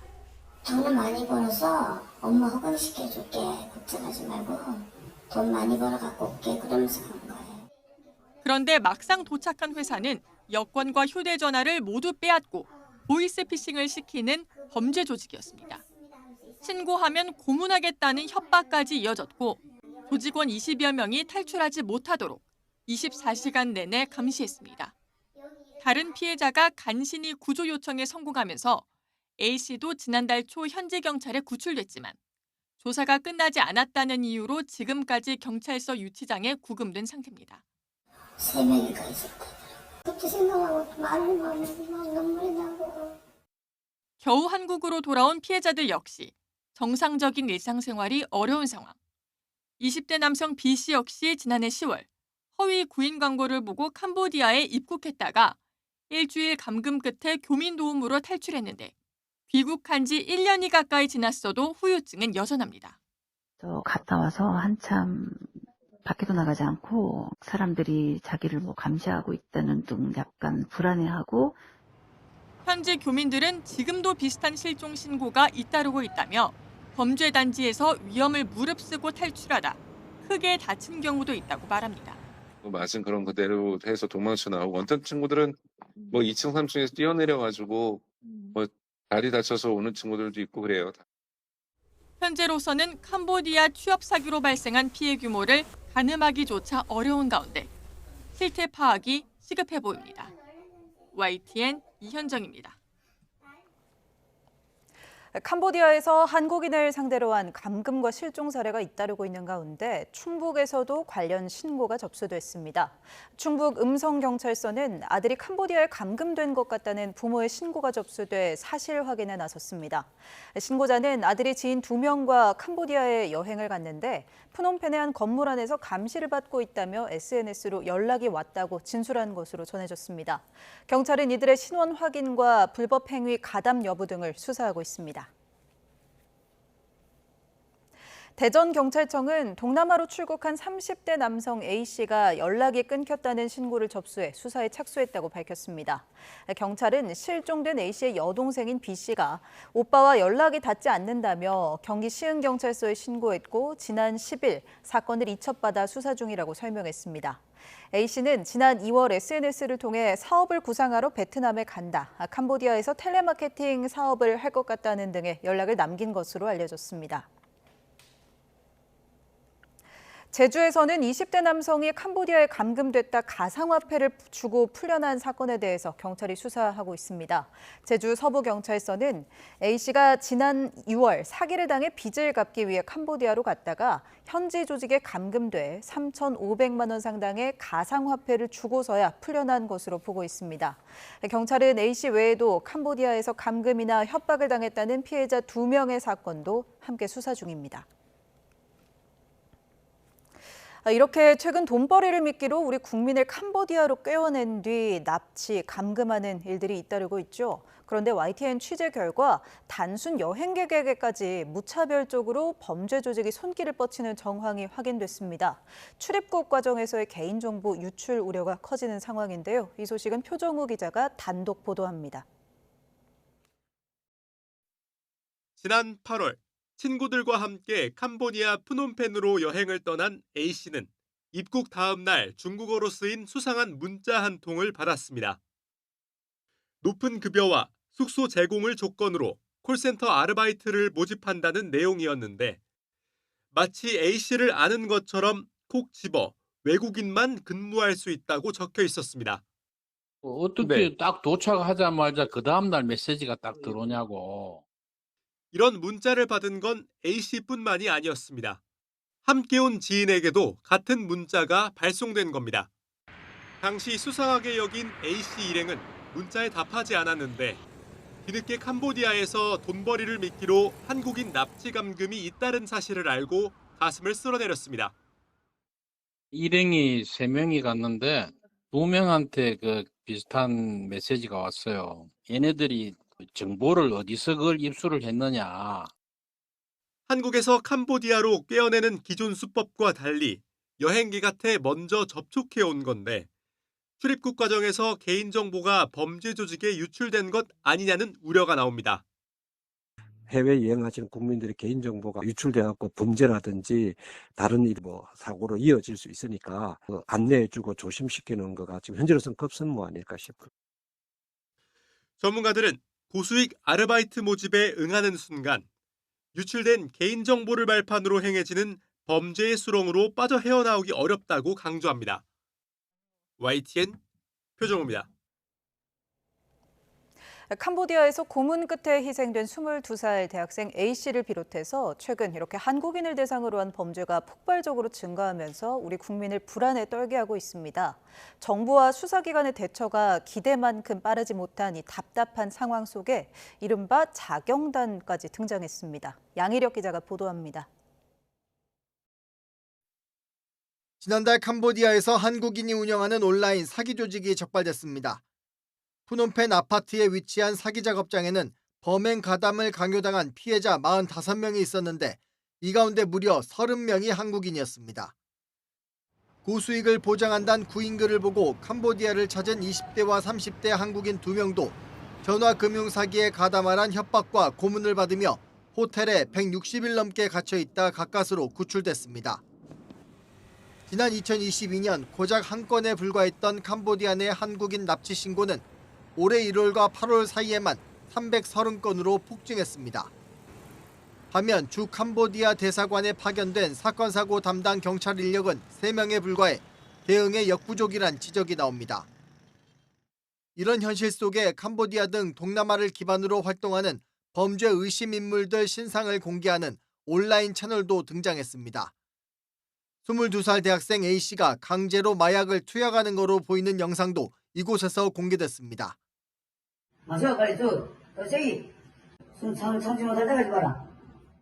채널 운영자는 사적 제재라는 민감한 주제어를 벗어날 수는 없겠지만 지금도 실시간 일어나는 범죄가 더딜 수 있다면 만족한다고 밝혔습니다. 다만 일각에선 특정인의 이름과 얼굴, 여권번호 같은 개인정보가 여과 없이 노출되고 있어 부작용을 우려하는 목소리도 나옵니다. YTN 양일혁입니다. 이재명 정부 국정감사 첫날 국회에서는 관심이 집중됐던 법제사법위원회를 포함해 상임위 8곳에서 국감이 진행됐습니다. 여야의 치열한 주도권 쟁탈전 속 눈살을 찌푸릴 만한 고성과 막말도 잇따랐습니다. 국정감사 첫날 모습을 김다연 기자가 정리했습니다. 산업통상자원부를 상대로 한 국정감사장에선 윤석열 정부 당시 미국과 맺은 원전 합의문 공개 여부가 쟁점이 됐습니다. 매국 계약이라고 깎아내린 더불어민주당은 전임 정부 뒤치다꺼리를 하느라 녹록지 않다며 이런 말까지 했습니다. 윤석열 정부가 이렇게 쌓아놓은 똥을 치워야 되는 입장에서 미국이라는 상대방도 있고 하기 때문에 그래서 공개가 아마 신중한 것 같습니다. 잠시 감사 중지를 하도록 하겠습니다. 감사 중지를 선포합니다. 국회 정무위원회에 불 지핀 건 공공기관장 알박기 인사였습니다. 민주당은 내란 극복을 위해선 지금 기관장들을 끌어내려야 한다고 주장했고, 국민의힘은 문재인 정권 인사들도 악착같이 버텼다고 반박하며 맞섰습니다. 저는 이 내란 극복의 가장 중요한 것은 결국 사람과 조직에 대한 정비라고 생각합니다. 이제 또 민주당이 또 정권 잡으니까 지난 정부 때 사람 왜 안 물러나냐고 참 징글징글합니다, 진짜. 외교통일위원회 의원들은 이재명 대통령과 사법연수원 동기인 차지훈 유엔 대사를 국감장에 부르는 문제를 놓고 설전을 벌였습니다. 중책을 맡을 만한 인물인지 따져봐야 한다는 야당 주장에 여당은 근거 없는 출석 요구라고 딱 잘라 말했습니다. 차지훈 증인이 화상으로 출석하여 모든 의혹을 불식시킬 수 있도록 정쟁용으로 모욕을 주기 위해서 혹은 누구와 가까운 사람이니까 한번 불러서 그냥. 국토교통위원회 국감은 전임 정권의 서울 양평 고속도로 종점 변경 의혹과 이재명 정부의 집값 대책이 우마 위에 올랐습니다. 갑자기 대안1은 강상면으로 바뀌고 대안2는 양서면으로 바뀝니다. 싹 통으로 갈아엎었어요. 국토부 장관은 6.27 대책을 부분 치료제라고 답하셨습니다. 그런데 지금 보니 치료제는커녕 마약과 같은 처방이었습니다. 국정감사 첫날부터 거세게 부딪힌 여야. 앞으로 한 달 가까이 여당은 윤석열 정부 책임론을 부각하고 야당은 이재명 정권 실정을 강조하며 어느 때보다 치열한 설전을 벌일 거로 보입니다. YTN 김다현입니다. 국회 법사위 국정감사에 조희대 대법원장이出席한 가운데 이석 여부 등을 놓고 여야가 강하게 충돌했습니다. 추미애 법사위원장은 조 대법원장의 인사말이 끝난 뒤에도 관례였던 이석을 허락하지 않고 참고인 신분으로 질의를 진행했습니다. 민주당 전현희 의원은 지난 5월 이재명 당시 대선 후보의 선거법 위반 사건을 언급하며 유무주의 당위성을 묻는 게 아니라 사상 최단 시간에 이루어낸 절차 문제를 국민이 묻고 있다고 말했습니다. 국민의힘 나경원 의원은 민주당 논리대로라면 대통령과 국무총리 등도 국감장에 나와야 한다며 헌정사상 전대미문에 기괴한 국감을 중단해달라고 반박했습니다. 조 대법원장은 인사말을 제외하곤 의원들 질문에 아무 답을 하지 않았고 자신을 향한 질의응답이 끝난 뒤 감사 중지가 선포되자 자리를 떠났습니다.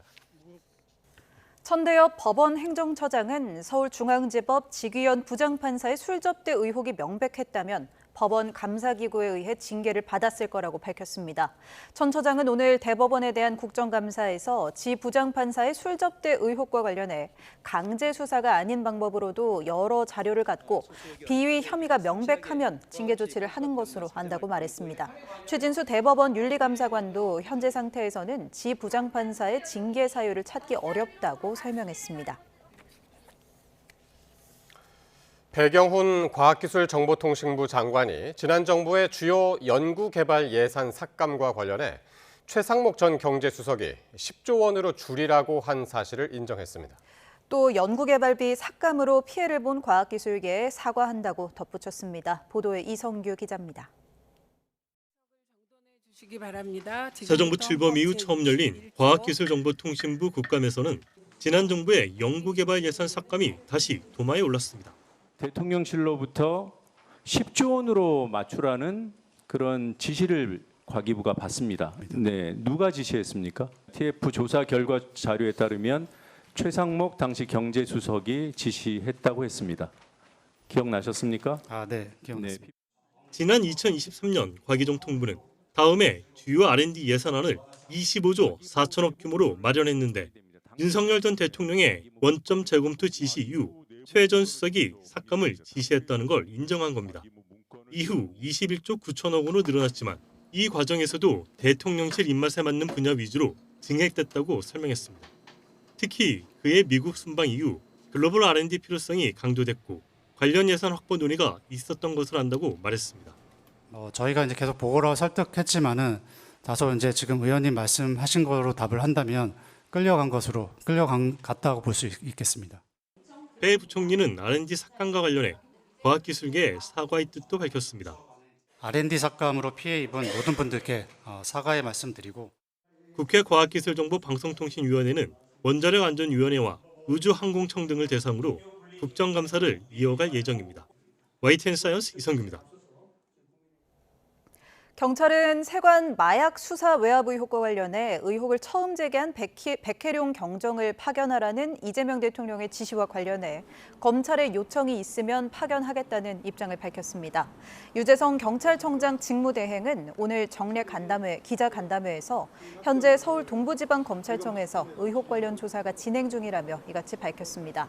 박정보 서울경찰청장이 외압 의혹에 연루됐다는 주장과 관련해서는 검찰에서 수사하고 있는 만큼 지켜봐야 한다는 원론적인 입장을 내놨습니다. 서울 동부지방검찰청이 이재명 대통령의 지시인 세관 마약 수사 외압 의혹 수사팀 증원 여부와 규모를 대검찰청이 정해달라고 요청했습니다. 서울 동부지검은 오늘 대검에 경찰 파견 여부와 인원, 수사검사 증원 여부 등을 결정해달라는 공문을 보냈습니다. 동부지검 관계자는 경찰 파견 여부 등 경찰청과의 협의는 검찰 전체를 지휘하는 대검의 권한이라고 설명했습니다. 이재명 대통령은 국력의 핵심으로 문화를 강조하며 산업으로 키울 수 있는 종합 대책을 세우라고 지시했습니다. 주요국 정상과 기업 대표가 모이는 경주 에이펙을 앞두고 국가 경쟁력이자 미래의 성장 동력으로 문화 산업을 강조한 걸로 풀이됩니다. 정인용 기자입니다. 긴 추석 연휴가 끝난 뒤 이재명 대통령과 핵심 참모들이 문화를 주제로 첫 회의를 열었습니다. 이 대통령은 우리나라가 영토도 작고 경제력이나 군사력도 압도적이진 않지만 문화에서만큼은 강한 힘을 발휘하고 있다고 진단했습니다. 그러면서 문화가 국격과 국가 경쟁력, 국력의 핵심이라며 문화 콘텐츠 기반을 마련하기 위해 대책을 세워야 한다고 주문했습니다. 문화 생태계 전반을 포괄하는 종합적 대책 수립이 꼭 필요하다고 생각됩니다. 콘텐츠 기반 확충에 필요한 재정이나 또 세제, 규제 측면에서 혁신의 속도를 내야 되겠습니다. 새 정부가 AI와 반도체, 바이오 등과 함께 미래 먹거리로 꼽은 문화 산업을 적극 키우겠다는 의지를 재차 드러낸 겁니다. 특히 경주 에이펙을 주요국들과 경제 교류는 물론 K문화를 각인시키는 계기로도 활용할 계획인 만큼 이에 앞서 문화를 띄운 거란 해석도 나왔습니다. 이 대통령은 문화예술인들에 대한 생계와 창작을 보장하는 사회 안전망 강화 노력도 서둘러 달라고 당부했습니다. 순수 예술 또 기초 예술 분야에 대한 지원 지시는 해당 분야의 예술이 탄탄히 뒷받침되어야 문화 강국의 지속 가능성이 높아진다는 취지를 담고 있습니다. 대통령실은 이번 주를 K문화 주간으로 지정해 관련 일정도 소화할 계획입니다. YTN 정윤용입니다. 국가정보자원관리원 화재로 마비된 전산망 복구율이 40%를 넘어섰습니다. 중앙재난안전대책본부는 오늘 오후 9시 기준 전체 시스템 709개 가운데 284개가 다시 가동되면서 복구율이 40.1%로 집계됐다고 밝혔습니다. 이용자가 많은 1등급은 77.5%로 40개 가운데 31개가 복구됐습니다. 전체 복구가 예상보다 더디다는 지적에 대해 중대본은 불이 난 5층에 있던 7-1, 8 전산실과 연계된 시스템들이 아직 정상화되지 않고 있다고 설명했습니다.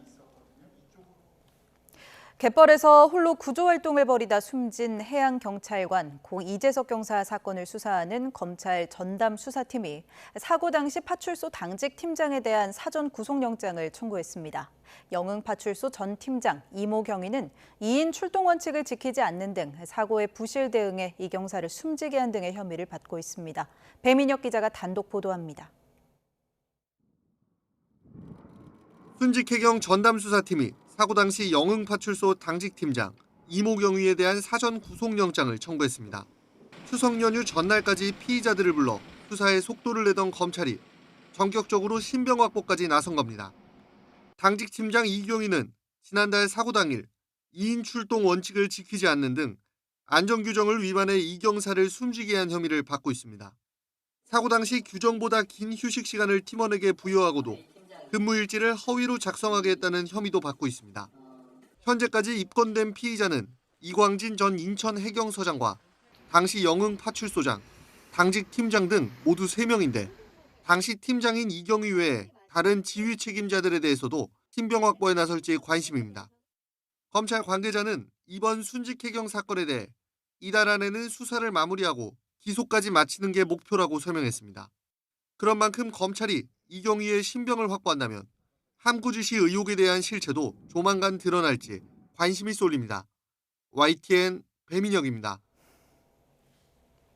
경기 의정부의 한 아파트 엘리베이터에서 흉기로 공격당한 부부가 크게 다쳤습니다. 피의자는 아랫집 남성이었는데 범행 직후 자택에서 심정지 상태로 발견돼 병원으로 옮겨졌지만 숨졌습니다. 보도에 양동훈 기자입니다. 통제선을 쳐둔 아파트 복도에서 경찰관들이 현장 감식을 하고 있습니다. 증거품들을 차에 싣는 모습도 보입니다. 아침 7시 20분쯤 경기 의정부시에 있는 한 아파트에서 한 가족이 다른 주민이 휘두른 흉기에 공격당했습니다. 40대 부부가 크게 다쳐 병원으로 옮겨졌는데 생명에는 지장이 없는 것으로 전해졌습니다. 초등학생 딸은 직접 공격당하지는 않았지만 크게 놀라 병원 치료를 받았습니다. 방문에 경찰들이 싹 다 엄청 많이 깔려 계셨고 저기 앞에도 다 피해 공복으로 입구에 다 그렇게 많이 되어 있고. 가해자는 피해자들과 같은 아파트 아래층에 거주하는 30대 남성 A씨였습니다. 경찰은 심정지 상태인 A씨를 집에서 발견해 병원으로 옮겼지만 숨졌습니다. 경찰은 A씨가 윗집 가족이 타고 내려오던 엘리베이터를 아래층에서 따라 탄 뒤 공격한 것으로 보고 있습니다. 이때 피해자 가족은 엘리베이터에서 내려 엄마와 딸은 이웃집으로, 아빠는 건물 밖으로 피신한 것으로 보입니다. 그 사이 A씨는 집으로 돌아가 스스로 목숨을 끊은 것으로 추정됩니다. 경찰은 이상 동기 범죄는 아닌 것으로 보고 있는데 A씨가 숨진 데다 피해자 부부도 병원 치료 중이라 동기 파악에 시간이 걸릴 전망입니다. 근처 주민들은 아파트에서 원인을 알 수 없는 소음이 났고 이 때문에 주민들 사이에 갈등이 있었다고 말했습니다. 알 수 없는 망치 같은 소리 때문에 굉장히 예민해져 있거든요. 한번 찾아왔다라는 이렇게 배를 눌렀다라는 얘기를 했었던 것 같아요. 경찰은 정확한 범행 동기를 수사하면서 A씨 시신을 국립과학수사연구원에 부검 의뢰해 정확한 사인과 범행 당시 음주나 약물 상태는 아니었는지도 확인할 방침입니다. YTN 양동훈입니다. 배달의 민족 등 배달 앱들이 입점업체를 대상으로 각종 불공정 약관을 운영하다 공정위로부터 시정 권고를 받았습니다. 특히 쿠팡이츠는 프랜차이즈 가맹점주가 할인 쿠폰 비용을 부담한 음식에 할인 전 가격을 기준으로 수수료를 매겼는데 시정 권고에도 고칠 뜻이 없는 것으로 보입니다. 이승은 기자가 보도합니다. 한 프랜차이즈 가맹점입니다. 주문 결제 수수료와 배달비, 부가세 등을 합해 배달 앱으로 주문 금액의 30%가, 광고를 집행하면 40%가 넘게 빠져나갑니다. 불합리한 수수료 산정도 따를 수밖에 없습니다. 공정거래위원회가 배달 앱의 입점업체 이용 약관을 심사한 결과 쿠팡이츠는 프랜차이즈 가맹점주가 부담한 할인 행사의 경우 할인 후 가격이 아니라 할인 전 가격을 기준으로 중개 수수료를 부과하는 약관을 운영해왔습니다. 쿠폰 같은 경우는 사실상 눈에 보이지 않는 그냥 숫자일 뿐이에요. 데이터일 뿐이에요. 하지만 이런 데이터 안에서도 수수료를 부과한다는 것 자체가 저는 상식적이지 않다고 생각합니다. 정가 2만 원에 점주가 5천 원 할인액을 부담하고 중개 수수료율이 7.8%인 경우 중개 수수료는 할인한 가격에 산정한 경우보다 390원이 올라가게 됩니다. 실질 중개 수수료율이 10%가 넘는 겁니다. 하지만 쿠팡이츠는 공정위에 이 조항이 약관법 위반이 아니라는 입장을 전했습니다. 서비스 초기부터 이런 산정 방식을 유지해왔고 입점업체에 충분히 고지해왔다는 겁니다. 공정위는 일단 60일 이내 이 조항을 시정하도록 권고했습니다. 연간 한 수백억 원 정도에 달한다고 말씀드리겠습니다. 정당한 사유 없이 시정 권고를 따르지 않을 경우에는 시정 명령하는 방안도 검토 중에 있습니다. 심사 결과 배민과 쿠팡이츠는 노출거리나 배달 가능 지역 일방적 변경, 대금 정산 보류, 책임 배제 등 모두 11개 유형의 불공정 약관을 운영하다 적발됐습니다. 앞서 배민과 쿠팡이츠는 최해 대우 요구나 끼어 팔기 등 공정거래법 위반 혐의로 조사를 받다 지난 4월 일종의 합의 절차인 동의 의결을 신청했습니다. 그러나 배달앱들은 반년이 넘도록 충분한 상생 방안을 제출하지 않아 공정위가 제재 절차에 착수했습니다. YTN 이승은입니다. 중국 샤오미 전기차가 교통사고에 이은 화재로 운전자가 사망하며 주가가 급락했습니다.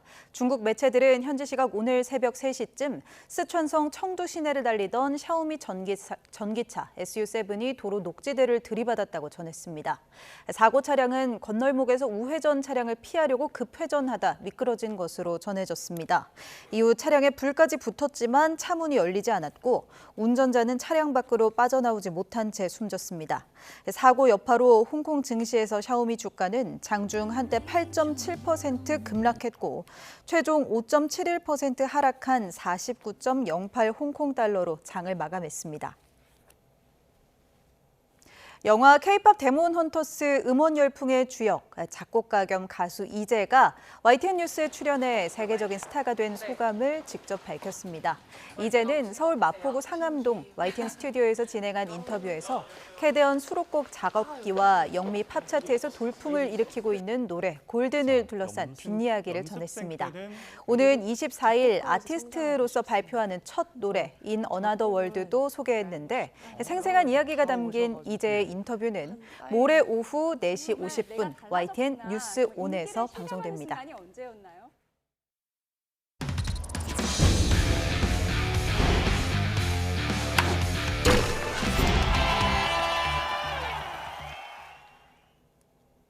프로야구 준 플레이오프에서 삼성이 3차전을 잡고 플레이오프 진출에 1승을 남겼습니다.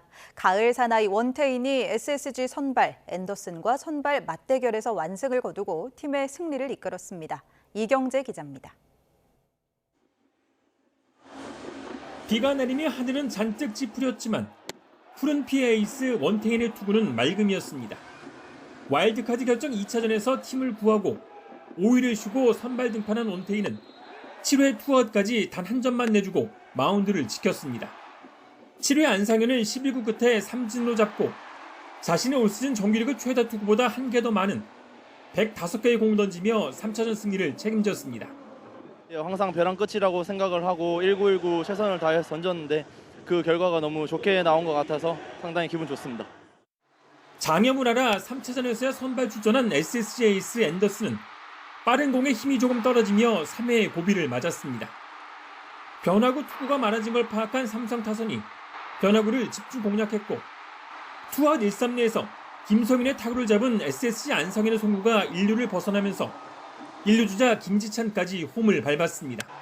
9자옥의 2루타가 이어지며 한 점을 더 달아난 삼성은 5회에는 SSG의 철벽 불펜 이로운을 상대로 김지찬과 김성윤, 김영훈까지 차례로 2루타를 때려내며 2점을 추가했습니다. SSG는 9회 고명준이 준 플레이오프 3경기 연속 홈런포를 쏘올리며 2점차까지 따라붙었지만 삼성은 마무리 김재윤이 3타자를 차례로 잡아내고 3차전 승리를 따냈습니다. 삼성은 플레이오프 진출에 단 1승을 남겼습니다. 김성윤 선수나 구자욱 선수 중심 타선에서 잘 살아나간다면 우리 또 중심 타자 파워가 있기 때문에 앞으로의 시리즈에 좀 좋은 긍정적인 오늘 게임이 됐던 것 같아요. 3경기 연속 선발이 4회를 버티지 못한 SSG는 불펜의 부담까지 떠안으며 벼랑 끝으로 몰렸습니다. 4차전에서 삼성은 후라도가, SSG는 김광현이 선발로 등판합니다. YTN 이경재입니다. 손흥민 선수의 소속팀 LAFC가 손흥민과 부안가, 이른바 흥부 듀오의 빈자리를 메우지 못하고 정규리그 우승에 실패했습니다. 손흥민과 부안가가 A매치 기간 국가대표팀에 차출되면서 공격진에 공백이 생긴 LAFC는 오스틴과의 메이저리그 사커 정규리그 원정 경기에서 0-1로 졌습니다. 우리나라의 남자 쇼트트랙 차세대 기대주 임종원 선수가 국제 빙상 경기연맹 쇼트트랙 월드투어 1차 대회에서 2관왕에 올랐습니다. 임종원과 황대헌, 이준서와 신동민이 팀을 이룬 남자 대표팀은 캐나다 몬트리올에서 열린 대회 남자 5000m 계주 결승에서 6분 50초 781의 기록으로 가장 먼저 결승선을 통과해 금메달을 차지했습니다. 우리나라 스피드스케이팅의 맏형 이승훈 선수가 태릉 빙상장에서 열린 국가대표 선발전 남자 5000m에서 4위에 머무르며 내년 밀라노 동계올림픽에 출전할 수 없게 됐습니다. 2010년 밴쿠버 동계올림픽에서 1000m 금메달을 따내며 혜성처럼 등장한 이승훈은 이후 4회 연속 올림픽에 출전해 역대 한국 선수 중 가장 많은 6개의 메달을 획득했습니다. 지난 3월 세계선수권에서 은메달을 따내며 건재를 과시했지만 이번 선발전 탈락으로 사실상 국가대표에서 은퇴하게 됐습니다.